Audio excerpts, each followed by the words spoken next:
আল্লাহ তাআলা যে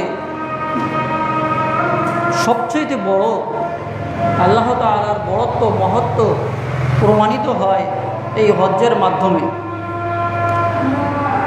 হাজিরা যখন তাদের তালবিয়া পাঠ করে এবং খুব উচ্চ স্বরে তারা এই তালবিয়াগুলো পাঠ করে, তখন তার মাধ্যমে আল্লাহর বড়ত্ব, আল্লাহর শ্রেষ্ঠত্ব, আল্লাহর মহত্ব প্রমাণিত হয়। গোটা আরব জগৎ এর ভিতরে আল্লাহ তাআলা মক্কাকে নিরাপদ করেছেন। মক্কাকে বহিঃশত্রুর আক্রমণ থেকে আল্লাহ তাআলা নিরাপদ করেছেন। বলুন সুবহানাল্লাহ, আলহামদুলিল্লাহ। গোটা বিশ্বজগতের ভিতরে সবচেয়ে ক্ষমতাশীল একটা দেশ, ক্ষমতাশীল একটা দেশ হচ্ছে আমেরিকা। এই আমেরিকাকে বলা হয় মোড়ল দেশ। বিশ্বের যে কোনো দেশে তারা হামলা করার জন্য চেষ্টা চালায় বিভিন্ন অজুহাত দিয়ে, কিন্তু মক্কাটাকে আল্লাহ তাআলা এমন কেন্দ্রস্থল, এমন নাভিস্থল আল্লাহ তাআলা সৃষ্টি করেছেন। এটা আল্লাহ তাআলার একটা বড়ত্ব, মহত্ব, যে এই স্থানটাকে আল্লাহ তাআলা নিরাপদ করেছেন। সুবহানাল্লাহ, আলহামদুলিল্লাহ। আমেরিকা চাইলেই মক্কায় হামলা করতে পারবে না। চতুর্দিক থেকে আল্লাহ তাআলা ফেরেশতা দিয়ে, তার মালায়েকা দিয়ে এই স্থানটাকে নিরাপদ করেছেন। এবং শেষ জামানায় মক্কা এবং মদিনায় দাজ্জাল প্রবেশ করতে পারবে না। প্রবেশ করার আগেই এখানে বিভিন্ন ফেরেশতা দ্বারা আল্লাহ তাআলা তাদেরকে নিয়োজিত রেখেছেন, এর ভিতরে তারা প্রবেশ করতে পারবে না। এভাবে আল্লাহ তাআলা নিয়ন্ত্রণ করে রেখেছেন। এমনিভাবে আল্লাহ তাআলা এই মক্কাকে এমনভাবে এমন স্থানে রেখেছেন যে স্থানের বড়ত্ব, মহত্ব বর্ণনা করে শেষ করা যাবে না। কাবা ঘরের একটা সম্মান, বিশাল সম্মান। এই সম্মান অন্য কোনো জায়গা বা অন্য কোনো মসজিদ পাবে না। আল্লাহ তাআলা এ সম্পর্কে পবিত্র কোরআনের সূরা আল ইমরান 2 নম্বর সূরা 96 নম্বর আয়াতে ঘোষণা করছেন, আউযু বিল্লাহি মিনাশ শাইতানির রাজীম, বিসমিল্লাহির রাহমানির রাহিম, ইন্না আউয়ালা বাইতি উযিআ লিন-নাস লাল্লাযী বিবাক্কাতা মুবারাকাও ওয়া হুদাল লিল আলামিন। আল্লাহ তাআলা ঘোষণা করছেন, ইন্না আউয়ালা বাইতিন, নিশ্চয়ই প্রথম নির্মাণিত মসজিদ বা বাড়ি বা গৃহ যেটা মানুষের জন্য তৈরি করা হয়েছিল, লাল্লাযী বিবাক্কা, যেটা ছিল বাক্কা বা মক্কা, ওয়া হুদান, এবং এখানে হিদায়াত রয়েছে, লিল আলামিন, এবং বরকতময় এই জায়গা, লিল আলামিন, বিশ্বজগতের জন্য। সুবহানাল্লাহ, আলহামদুলিল্লাহ। এখানে আরবি শব্দ বাক্কা বলা হয়েছে। বাক্কা শব্দটি মূলত বা থাকার কারণে মক্কা হচ্ছে না। অনেক আরবি বিশারদগণ তারা বলেছেন এই বা পড়াটা কঠিন হয়ে যাওয়ার কারণে এটাকে হযফ করে দিয়ে বায়ের স্থানে মিম শব্দ যোগ করা হয়েছে, যার কারণে এটা মাক্কা নামে নামকরণ করা হয়। কেউ কেউ বলেছেন পূর্বের মক্কার নাম ছিল বাক্কা, পরবর্তীতে পরিবর্তন হয়ে এটা মক্কা নামকরণ করা হয়েছে। অনেকে এই মক্কাকে মক্কা শরীফ আর মদিনাকে মদিনা শরীফ নামকরণ করে থাকে, কিন্তু কোরআন এবং হাদিসে মক্কা শব্দটাকে কখনো মক্কা শরীফ বা মদিনা শরীফ এরকম হাদিস কোরআনে পাওয়া যায় না, যার কারণে ওই ধরনের নামে উচ্চারণ করা না করাই ভালো।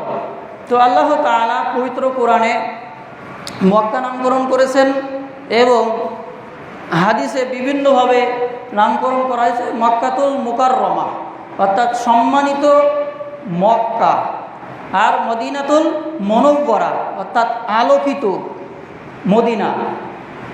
আল্লাহ রাসূল সাল্লাল্লাহু আলাইহি ওয়াসাল্লাম যখন মক্কা থেকে মদিনায় গেলেন, মদিনার পূর্বের নাম ছিল ইয়াসরিব। এটাকে আল্লাহ রসুল যাওয়ার কারণে, তার মর্যাদার কারণে, তার বরকতের কারণে ওই শহরটাকে নাম পরিবর্তন করে মদিনাতুর রসুল সাল্লাল্লাহু আলাইহি সাল্লাম, অর্থাৎ রাসূলের শহর, এই নামকরণ করা হয়েছে। আর গোটা বিশ্বজগতে ওই ইয়াসরিব নাম পরিবর্তন করে দিয়ে আল্লাহ রসুলের নামকরণ করা হয়েছে। সুবহানাল্লাহ, আলহামদুলিল্লাহ। তো এই মক্কাকে মক্কাতুল মুকাররমা এভাবেই নামকরণ করা উচিত, অথবা মদিনাতুল মুনাওয়ারা এই নামকরণ করাই উচিত। আমাদের উপমহাদেশে এই নামগুলোকে মক্কা শরীফ বা মদিনা শরীফ নামকরণ করে থাকে। তেমনিভাবে পবিত্র কোরআনের নামকরণ করেছেন তারা কোরআন শরীফ, কিন্তু কোরআন শরীফ এই নামটা পবিত্র কোরআনে পাওয়া যায় না। আল্লাহ তাআলা পবিত্র কোরআনে ইয়াসিন, সূরা ইয়াসিন 23 নম্বর পারার 1 নম্বর একবার শুরুতের দিক দিয়ে 2 নম্বর আয়াতে আল্লাহ তাআলা বলছেন ইয়াসিন ওয়াল কুরআনিল হাকিম। ইয়াসিন ওয়াল কুরআনিল হাকিম 1 নম্বর আয়াতে আল্লাহ তাআলা বলছেন ইয়াসিন, এটা হরফে মুকাত্তাআত, এর অর্থ আল্লাহ তাআলা ছাড়া কেউ জানেন না। ওয়াল কুরআনিল হাকিম, আর এটা হচ্ছে বিজ্ঞানময় কোরআন, এটা হচ্ছে প্রজ্ঞাময় কোরআন। সুবহানাল্লাহ, আলহামদুলিল্লাহ। তাহলে কোরআনের নামকরণ করা হলো ওয়াল কুরআনিল হাকিম। আল্লাহ তাআলা পবিত্র কোরআনে সূরা বুরুজের ভিতরে উল্লেখ করছেন ইন্নাহু কুরআনুম মাজিদ, লা কুরআনুম মাজিদ। এই মাজিদ শব্দ অর্থাৎ বৈশিষ্ট্য মজ্জিত কোরআন। অন্য আয়াতে আল্লাহ তাআলা বলছেন ইন্নাহু লা কুরআনুম কারীম, নিশ্চয় এটা হচ্ছে আপনার সম্মানিত কোরআন, বৈশিষ্ট্য মজ্জিত সম্মানিত কোরআন। তো কোরআনের এভাবে কমপক্ষে 50 বা 55টি নাম রয়েছে, তার ভিতরে কোরআন শরীফ, এই শরীফ শব্দ নাম দিয়ে কোরআন হাদিসে কোনো জায়গায় পাওয়া যায় না, এমনকি কোনো বিদ্বানগণের মতেও এইটার নামকরণ পাওয়া যায় না। অথচ বাংলাদেশের যে কোরআনগুলো ছাপানো হয়, এই কোরআন খোলার আগেই ভুল শব্দ এখানে যুক্ত করা হয়েছে কোরআনের ওপরেই কোরআন শরীফ। অতএব এইগুলো থাকা ঠিক নয়। আপনি যদি সৌদি আরবের কোরআন দেখেন বা আরব দেশের যে কান্ট্রির যে কোরআনগুলো আছে, সেখানে আপনি আরবিতে লেখা পাবেন আল কুরআনুল কারীম, এইভাবেই আপনি লেখা পাবেন, অথবা আল কুরআনুল মাজিদ, এইভাবেই কোরআনের নাম লেখা পাবেন। তো এইগুলো ভুল ত্রুটি আছে। তো তেমনিভাবে মক্কার নামে মক্কাতুল মুকাররমা বলতে হবে।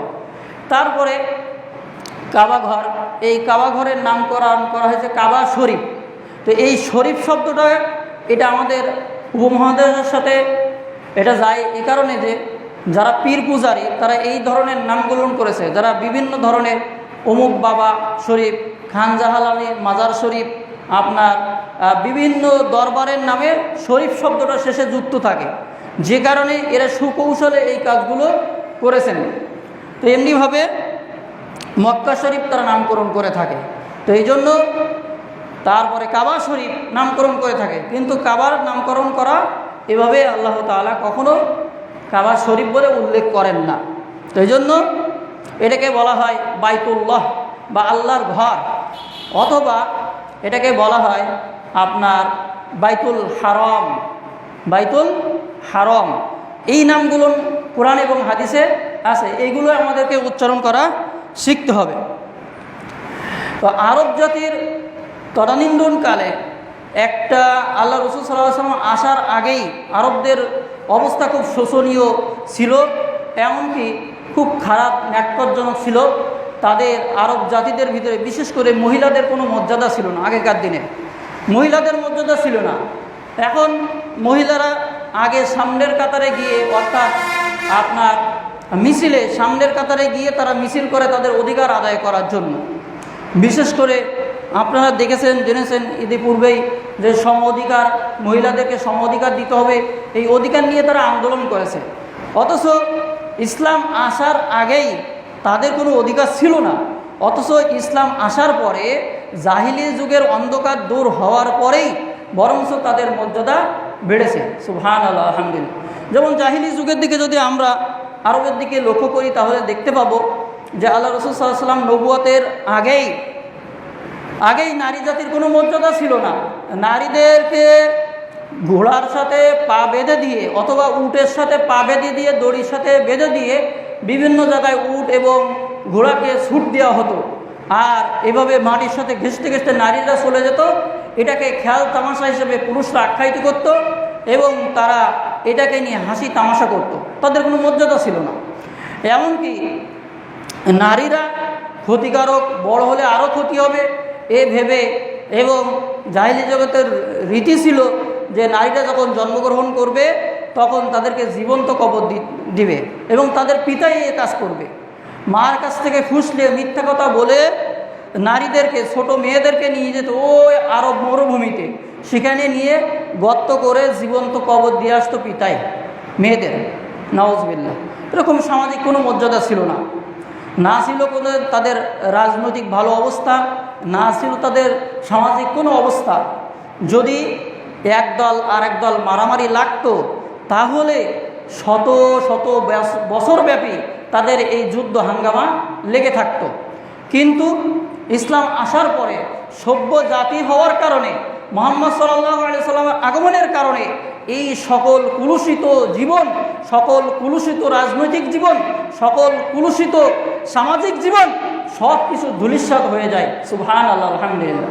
শুধুমাত্র মুহাম্মদ সাল্লাল্লাহু আলাইহি সাল্লামের আগমনের কারণে, এই মক্কায় আগমন করার কারণে আল্লাহ তাআলা এইরকম ফজিলাত এই মক্কার বুকে লিখে রেখেছেন। সুবহানাল্লাহ, আলহামদুলিল্লাহ। তাদের সামাজিক কোনো অবস্থা ছিল না, রাজনৈতিক কোনো অবস্থা ছিল না। একটা টাকাকে কেন্দ্র করে, যে একজনের বিড়াল যদি আরেকজনের বাড়িতে আসে, একজনের কুকুর যদি আরেকজনের কুকুরের সাথে একটু মারামারি লাগে, এই কুকুরকে কেন্দ্র করে, বিড়ালকে কেন্দ্র করে শত শত বছরব্যাপী আরবে তদানীন্তনকালে যুদ্ধ লেগে থাকত। এরকম কঠিন এক পরিস্থিতিতে যখন হাজরে আসওয়াদ, যারা হাজী সাহেব জানেন, হাজরে আসওয়াদকে কেন্দ্র করে যখন বিশাল একটা দ্বন্দ্ব লেগে থাকলো, তখন আল্লাহ রসুল সাল্লাল্লাহু আলাইহি ওয়াসাল্লামের বয়স 16 বছর। তখন নবুয়ত পান নাই। তো বাংলাদেশের বক্তা তাহিরি হুজুর, গিয়াসউদ্দিন তাহিরি, তিনি বলেছেন যে আল্লাহ রসুল সাল্লাল্লাহু আলাইহি ওয়াসাল্লাম যখনই জন্মগ্রহণ করেছেন তখন থেকে তিনি নবুয়তের জিন্দেগি হয়ে এসেছেন। নাউজুবিল্লাহ। বাংলাদেশের একজন বিশিষ্ট ইসলামিক স্কলার শায়েখ আহমদুল্লাহ, তিনি বলেছেন রাসূল সাল্লাল্লাহু আলাইহি ওয়াসাল্লাম 40 বছর বয়সে নবুয়ত পান, কিন্তু তার কথাটাকে এই পীর পূজারী তিনি এটা স্বীকার করতে পারেন নাই। তিনি বলছেন আল্লাহ রসুল যখনই আইছেন তখনই নবুয়ত হয়েই আসছেন, তার ধারণা এটা। কিন্তু রাসূল সাল্লাল্লাহু আলাইহি ওয়াসাল্লাম যদি নবুয়ত জিন্দেগিই হয়ে আসেন, তাহলে ছোটোবেলার থেকেই তিনি কেন দাওয়াত দেন নাই? ছোটোবেলার থেকে ইসলাম কেন প্রচার করেন নাই? এগুলো মানুষের মাথায় এরকমভাবে তারা বিভিন্ন যুক্তি দিয়ে দাঁড় করাচ্ছেন যে রাসূল সাল্লাল্লাহু আলাইহি ওয়াসাল্লাম যখনই জন্মগ্রহণ করেন তখনই তিনি নবুয়ত নিয়ে আসছেন, কিন্তু তার ধারণা নিতান্তই মিথ্যা। তো এইভাবে আল্লাহ রসুল সাল্লাল্লাহু আলাইহি ওয়াসাল্লাম যখন বয়স 16 বছর বয়স, তখন তিনি হিলফুল ফুজুল নামের একটা সংগঠন করেন। এই হিলফুল ফুজুলের আপনার মূল ধারা ছিল যে এই জাহিলিয়াতের সমস্ত অন্ধকার এটা দূরী করে দেওয়া, হানাহানি, মারামারি, খুন খারাপি, সুদ প্রথা, এগুলো দূর করা। তো যখন আরবের গোত্ররা সবাই দ্বন্দ্ব করলো, গোত্র প্রধানরা সবাই বলল যে আমরা এই হাজরে আসওয়াদকে প্রতিস্থাপন করব। তখন আল্লাহ রাসূল সাল্লাল্লাহু আলাইহি ওয়াসাল্লাম একটা বুদ্ধি করলেন, তাদের 4 গোত্রকে বললেন যে একটা বিশাল কাপড় নিয়ে আসেন, লম্বা কাপড় নিয়ে আসেন, যার 4টা কর্নার থাকবে। তখন কাপড় নিয়ে আসা হলো।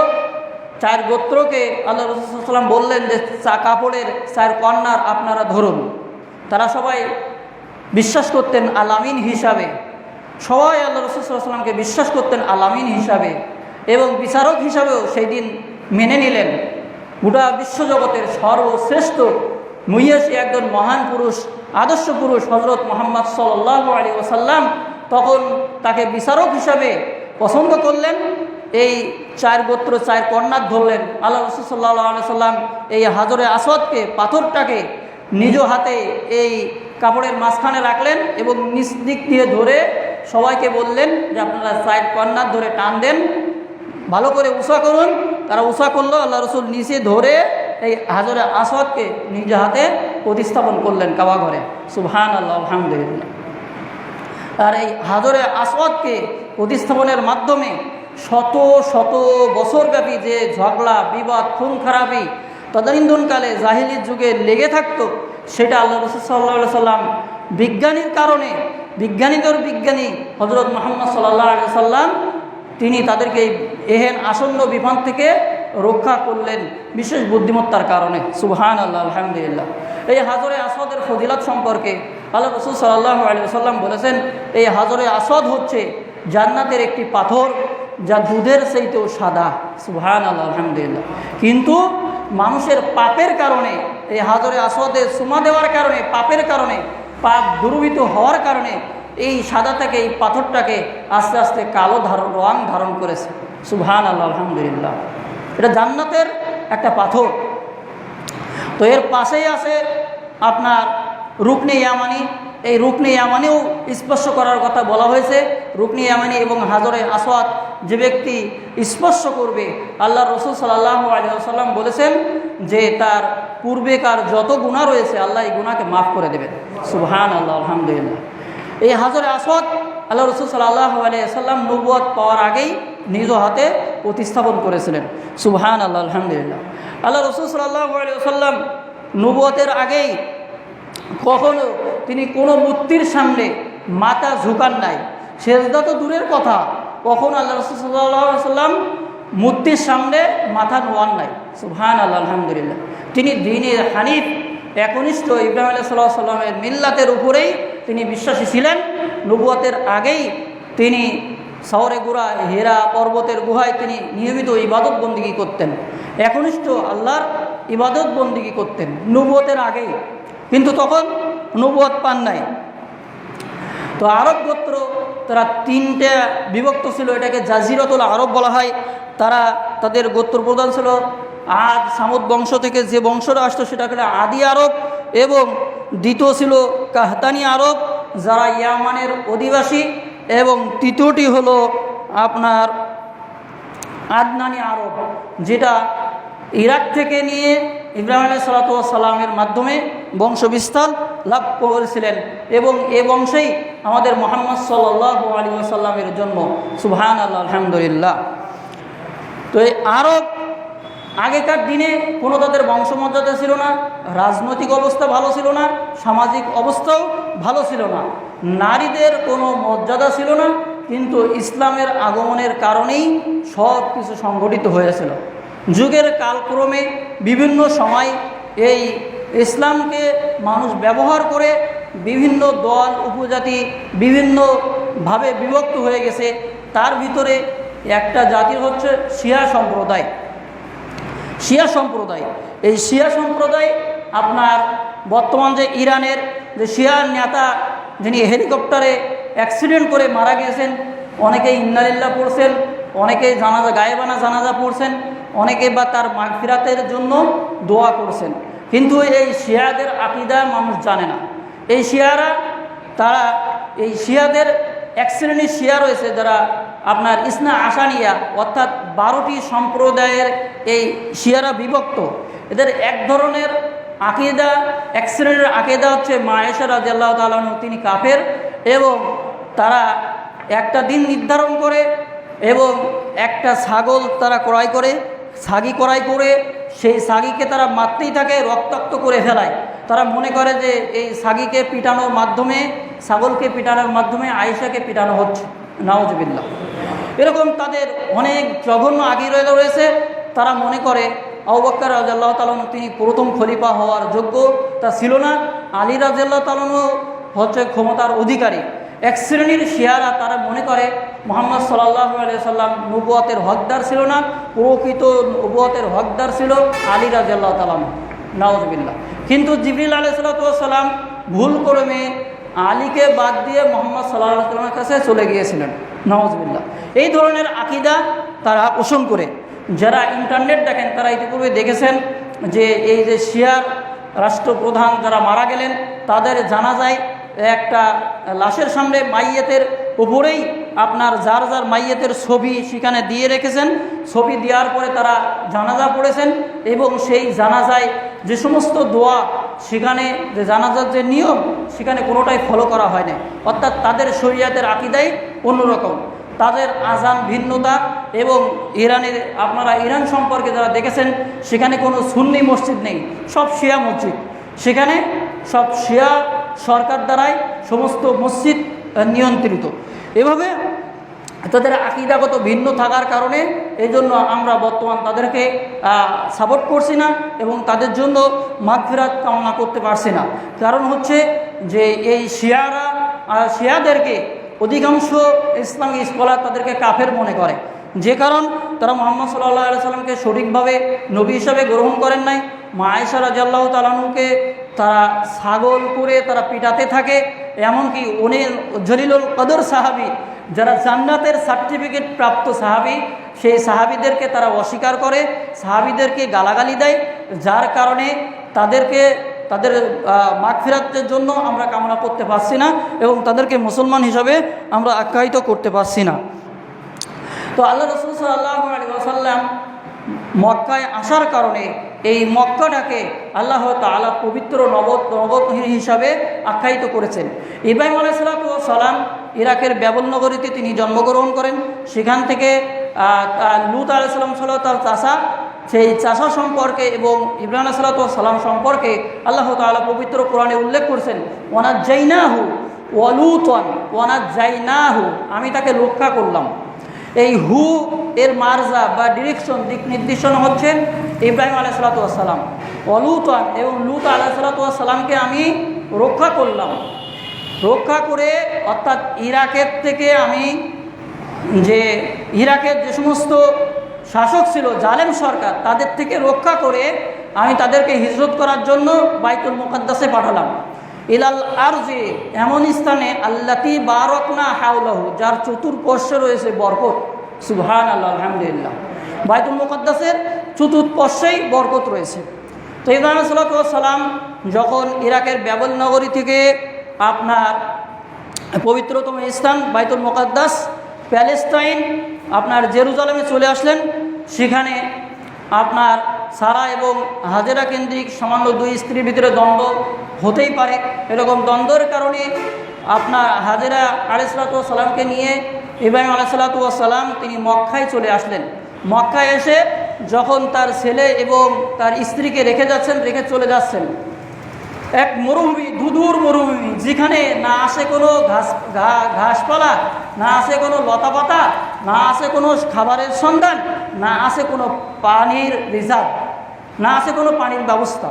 তো এরকম মরুভূমিতে রেখে যাওয়ার কারণে তিনি চলে যাচ্ছেন, স্বামী চলে যাচ্ছেন। আমাদের মহিলাদেরকে যদি এরকম স্থানে রেখে যাওয়া হয় তাহলে কি তারা ধৈর্য ধরবে? তো হাজরা আলাইহিস সালাম তিনি বলছেন যে আপনি আমাদেরকে কেন রেখে যাচ্ছেন? তো ইব্রাহিম আলাইহিস সালাম কোনো কথা বলছেন না, হাঁটছেন, পিছন ফিরেও একবার তাকাচ্ছেন না। তো হাজরা আলাইহিস সালাম তখন তিনি বললেন, এটা কি আল্লাহর হুকুমে হচ্ছে? তখন তিনি বলছেন, মাথা নাড়ালেন, কোনো কথা বললেন না, মাথা নাড়লেন যে আল্লাহর হুকুমেই হচ্ছে। তখন তিনি বললেন আলহামদুলিল্লাহ, যে আল্লাহর হুকুমে হয়ে থাকে তো কোনো সমস্যা নেই। তখন কিছু দূর যাওয়ার পরে আল্লাহর কাছে দোয়া করছেন, রব্বি জাআলনি মুকিমাস সালাতি ওয়া মিন যুররিয়্যাতি রব্বানা ওয়া তাকাব্বাল দুআ। হে আল্লাহ, আমার এই পরিবারবর্গ রেখে যাচ্ছি, রব্বি জাআলনি মুকিমাস সালাত, তারা যেন সালাত কায়েম করে, ওয়া মিন যুররিয়্যাতি, আমার বংশধর যারা রয়েছে তারা যেন পরবর্তীতে সালাত কায়েম করে। আল্লাহ তুমি তাদের দোয়াকে কবুল করে নাও। ওয়ারযুকহুম মিনাস সামারাত, আল্লাহ তুমি তাদের বিভিন্ন ফলমূল দ্বারা তাদেরকে রিজিক দান করো। রব্বানা ওয়াজআল আফইদাতাম মিনান নাস, আর মানুষদের অন্তর যেন তাদের জন্য, অর্থাৎ আমার ছেলে ইসমাইল, হাজেরা, তাদের যে বংশধর আসবে এবং তাদের প্রতি মানুষ যেন নরম আচরণ করে। এক শ্রেণীর মানুষের হৃদয় তাদের জন্য বিগলিত করে দাও আল্লাহ। আফইদাতাম মিনান নাস তাহবি ইলাইহিম, যেন তারা তাদের দিকে ধাবিত হয়। ওয়ারযুকহুম মিনাস সামারাত, আর বিভিন্ন ফলমূল দ্বারা রিজিক দান করো।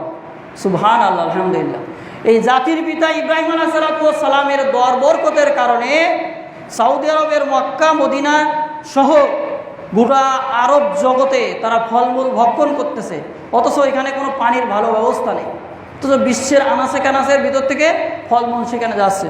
হাজিরা যারা গেছেন তারা জানেন যে সেখানে কোনো খাওয়ার অভাব নেই।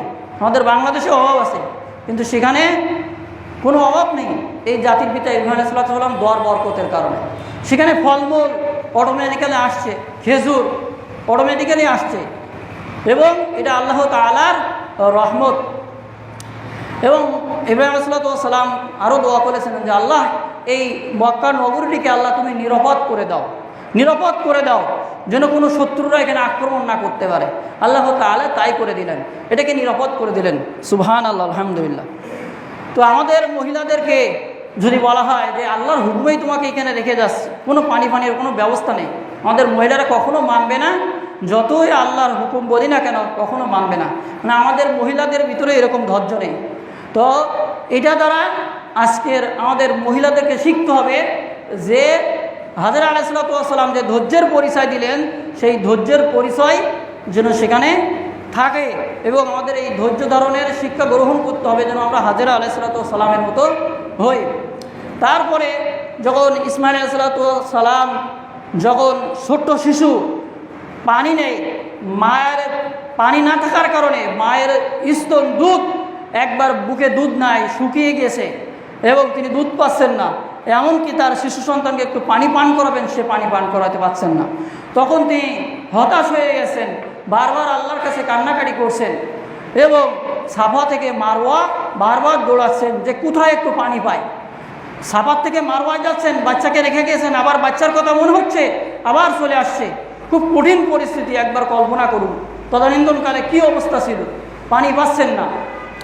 এভাবে বারবার দৌড় মারতে মারতে যখন ওই সাইড যাচ্ছেন ও সাইড যাচ্ছেন, সাফা মারওয়া সাই করছেন। এই তার স্মরণকল্পে হাজী সাহেবরা যখন প্রত্যেক বছর হজ করতে যায়, এমনকি উমরা হজ করতেও যায়, তখন এই সাফা মারওয়া সাই করেন। সুবহানাল্লাহ, আলহামদুলিল্লাহ। আল্লাহ তাআলা পবিত্র কোরআনে উল্লেখ করলেন, ইন্নাস সাফা ওয়াল মারওয়াতা মিন শাআইরিল্লাহ, নিশ্চয়ই এই সাফা মারওয়া পাহাড় এটা আল্লাহর নিদর্শনাবলীর বড় একটা নিদর্শন। সুবহানাল্লাহ, আলহামদুলিল্লাহ। এটা আল্লাহর বড়ত্বের একটা প্রমাণ। সাফা মারওয়া সাই করতে হবে, এটা হজের একটি কাজ। তো যখন এভাবে মারওয়ায় চলে গেলেন, সাফায় চলে গেলেন, বারবার যাচ্ছেন আসছেন, শিশু সন্তান তিনি পানির জন্য ছটফট করতেছেন। ইসমাইল আলাইহিস সালাম ছটফট করার কারণে, তার এই পদধূলির কারণে, পায়ের কারণে, পায়ের পৃষ্ঠের কারণে ওইখানে আল্লাহ তাআলা পানি দান করলেন। যখন তিনি আসলেন, এসে দেখলেন যে বাচ্চা নিজেই পানির ভিতরে খেলা করছেন। সুবহানাল্লাহ, আলহামদুলিল্লাহ। আর এই পানির কারণে এটারে মায়ে জমজম, মায়ে জমজম, জমজমের কূপ এখান থেকেই অটোমেটিক্যালি সৃষ্টি হয়ে গেল। সুবহানাল্লাহ, আলহামদুলিল্লাহ। পুরো বিশ্বজগতের সকল মোটর যদি বন্ধ হয়ে যায়, পানির যদি কোনো ব্যবস্থা না থাকে, তাহলে এখান থেকেও অটোমেটিক্যাল আল্লাহ তাআলার রহমতের কারণে পানি উঠবে। সুবহানাল্লাহ, আলহামদুলিল্লাহ।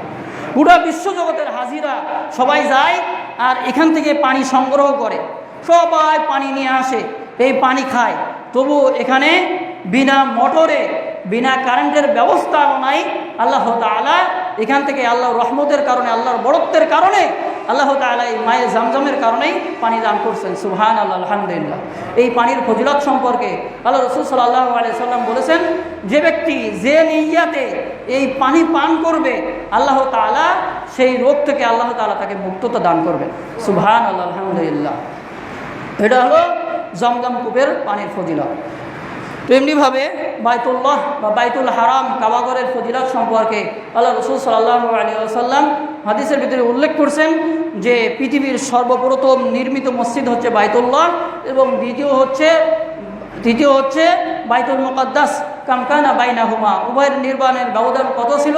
ক্বাল 40 সানা, উভয়ের নির্মাণের ব্যবধান ছিল 40 বছর। তো সর্বপ্রথম গৃহ হলো কাবা গৃহ।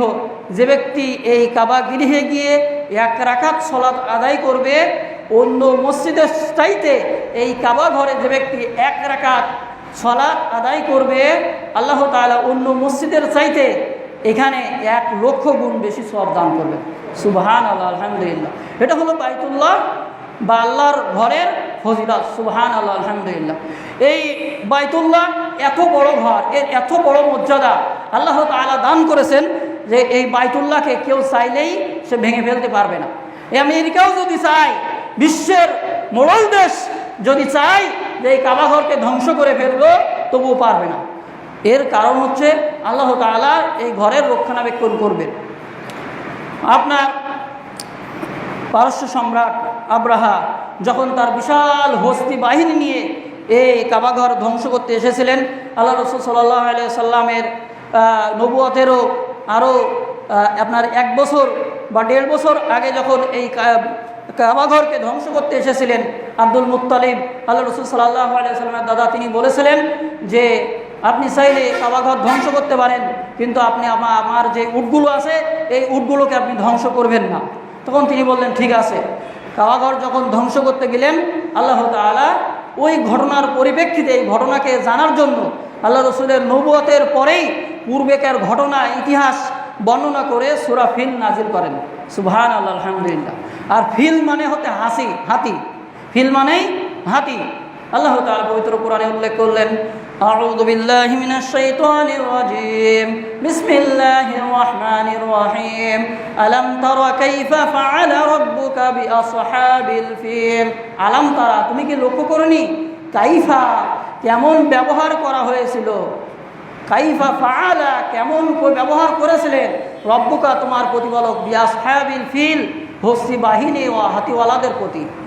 আব্রাহা যে হাতি নিয়ে কাবাঘর ধ্বংস করতে এসেছিলেন, এই হস্তি বাহিনীর প্রতি কীরূপ ব্যবহার করেছিলেন আল্লাহ রসুল আপনি কি দেখেননি? আল্লাহ রসুল কি দেখেছিলেন? দেখেন নাই। কাহিনী আল্লাহ তাআলা বর্ণনা করছেন। আলাম ইয়াজআল কাইদাহুম ফি তাজলিল, আল্লাহ কি তাদের সমস্ত কৌশল ব্যর্থ করে দেন নাই? ওয়া আরসালা আলাইহিম তয়রান আবাবিল, এবং তিনি তাদের জন্য আসমানের থেকে ঝাঁকে ঝাঁকে আবাবিল নামক পাখি, ছোট ছোট পাখি তিনি তাদেরকে আল্লাহ তাআলা নিয়ে এসেছিলেন এই হস্তি বাহিনীকে ধ্বংসকল্পে। ফাজআলাহু, তিনি করে দেন কাআসফিম মাকুল, তিনি একবার তাদেরকে চর্বিত ঘাসের মতন একেবারে মাটির সাথে শোয়াই দিলেন। সুবহানাল্লাহ, আলহামদুলিল্লাহ। আল্লাহ তাআলা পাখিকে হুকুম করলেন, ছোট ছোট পাখির, একবারে ছোট ছোট পাখির কঙ্কর নিক্ষেপ করলেন, ওপর থেকে কঙ্কর নিক্ষেপ করলেন। একটা পাখির 2 আপনার পায়ে করে পাথর নিয়ে আসলেন। যত ওপরের থেকে পাথর ছোড়া হয়, এই পাথরটা যত নিচে পড়ে, নিচে আস্তে আস্তে আস্তে আস্তে এটা মধ্যাকর্ষণ শক্তি হয়ে এটাকে আল্লাহ তাআলা পারমাণবিক বোমের কাজ করে দিলেন। সুবহানাল্লাহ, আলহামদুলিল্লাহ। আব্রাহা এবং তার বাহিনী এবং তার যে সমস্ত আপনার শত শত হাতি ছিল, এই হাতের গায়ে পড়ে পাথর পড়ার কারণে এটা একটা পারমাণবিক বোমের কাজ করেছিল। এই হাতি সহ আব্রাহার সমস্ত বংশ একবারে মাটির সাথে মিশে গিয়েছিল। সুবহানাল্লাহ, আলহামদুলিল্লাহ। এভাবে আল্লাহ তাআলা কাবা ঘরকে রক্ষা করলেন। এভাবে আল্লাহ তাআলা কাবা ঘরকে চিরদিন চিরস্থায়ী করে রাখবেন, যতদিন পর্যন্ত না আল্লাহ তাআলা কিয়ামত সংঘটিত না হবে। এই আল্লাহ তাআলা এটাকে নিরাপদ করে দিয়েছেন। এখানে শেষ জামানায় দাজ্জালও প্রবেশ করতে পারবে। সুবহানাল্লাহ, আলহামদুলিল্লাহ। এভাবে আল্লাহ তাআলা পবিত্র কোরআনকে সংরক্ষণ করেছেন। কোনো ব্যক্তি চাইলে এই কোরআন, সমস্ত কোরআন, বিশ্বের সমস্ত কোরআন পোড়াই ফেলাবে, কোনো অক্ষর থাকবে না, কোনো অক্ষর থাকবে না। কিন্তু এই কোরআন আবার বিশ্বের সমস্ত জমিনে হাফেজদের মাধ্যমে আল্লাহ তাআলা আবার কোরআন তৈরি করে দিবেন। সুবহানাল্লাহ, আলহামদুলিল্লাহ। আল্লাহ তাআলা পবিত্র কোরআনে সূরা হিজর 9 নম্বর আয়াতে আল্লাহ তাআলা উল্লেখ করছেন, ইন্না নাহনু নাযালনা যিকরা ওয়া ইন্না লাহু লাহাফিজুন। ইন্না নাহনু নাযালনা যিকরা, নিশ্চয় আমি জিকির অবতীর্ণ করেছি এবং এই জিকিরের ইবাদতকারী আমি আল্লাহ তাআলা। সুবহানাল্লাহ, আলহামদুলিল্লাহ। কোরআনকে আল্লাহ তাআলা জিকির বলেছে। আফজলুল যিকরি তিলাওয়াতুল কোরআন, হাদিসে বলা হয়েছে আফজলুল যিকরি তিলাওয়াতুল কোরআন, সর্বোত্তম জিকির হচ্ছে কোরআন তেলাওয়াত করা। সুবহানাল্লাহ, আলহামদুলিল্লাহ। তো এই কোরআনকে আল্লাহ তাআলা হিফাজত করবেন, কাবা ঘরকেও আল্লাহ তাআলা হিফাজত করবেন। এমনিভাবে আল্লাহ তাআলা আল্লাহ রসুলের কবরকেও আল্লাহ তাআলা হিফাজত করবেন।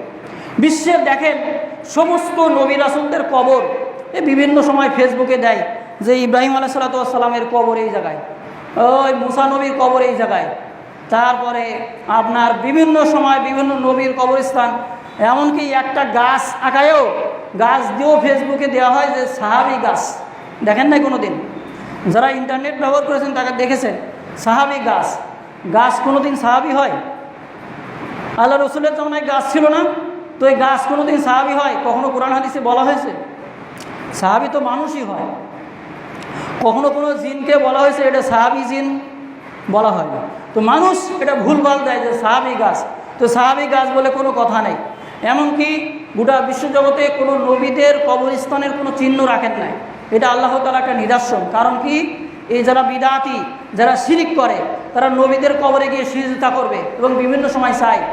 যারা হাজী সাহেব হজ করতে গিয়েছেন তারা দেখবেন অনেক হাজী সাহেব যারা পীর পূজারী হজ করতে গিয়ে আল্লাহ রসুলের কবর এখানে গিয়ে সিজদা করার জন্য চেষ্টা চালায়, সেখানে গিয়ে মুনাজাত করার জন্য চেষ্টা চালায়। সেখানে কর্তব্যরত যারা পুলিশ রয়েছে তারা বলে, ইয়া হাজি আল্লাহ হারাম, তুমি এটা কি করছো, এটা হারাম, তুমি এইদিকে কি চাচ্ছ, তুমি কাবার দিকে মুখ ফেরাও, কাবার দিকে মুখ ফেরায়ে তুমি আল্লাহর কাছে চাও। সুবহান আল্লাহ, আলহামদুলিল্লাহ। আর যারা সনাতন ধর্মী, যারা হিন্দু, তারা আপনার প্রশ্ন করতে পারে যে আমরা তো বিভিন্ন দেবদেবীর পূজা করি, তো আপনারা এই কাবা ঘরের কেন পূজা করেন? আমরা কাবা ঘরের পূজা করি না। আল্লাহ তাআলা